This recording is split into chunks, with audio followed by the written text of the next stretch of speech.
Il y a un reportage qui m'a ému aux larmes. Ça s'appelle Le choix d'Odette et il a été réalisé par Anaïs Barr. En fait, on s'est interrogé sur l'aide médicale à mourir. Vous savez qu'il y a un gros débat là-dessus en France.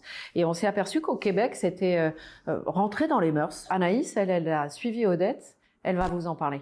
L'année dernière, Emmanuel Macron avait annoncé une grande réflexion pour une grande loi sur la fin de vie. Et nous, on a tous réfléchi ensemble à Envoyé spécial pour se dire comment on va traiter ce sujet. Et il se trouve qu'au Québec, c'est l'endroit au monde où il y a le plus de personnes qui demandent l'aide à mourir en termes de proportion. Il faut savoir qu'en une année, plus de 7% des gens qui sont morts grâce à l'aide à mourir. Ce qu'on a découvert aussi avec Odette, c'est que le fait de partir avant d'agoniser, donc de partir encore en possession de ses moyens, ça lui a permis de faire tout un tas de petites choses et de laisser derrière elle tout un tas de souvenirs, d'organiser sa propre mort et de le faire de façon joyeuse avec plein de petites attentions pour sa famille. Donc par exemple, on est arrivé et Odette, elle cuisinait une sauce tomate géante pour laisser de la sauce tomate, sa recette secrète à toute sa famille.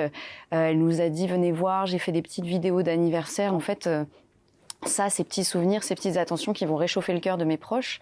Si j'étais alitée, en train de souffrir terriblement, je pourrais pas faire tout ça. Nous, en tant que journalistes, on est plutôt habitués aux morts violentes. Et donc là, c'était quelqu'un qui nous parlait d'une mort sereine, choisie, qu'elle espérait paisible. Et donc ça, c'était vraiment très étonnant.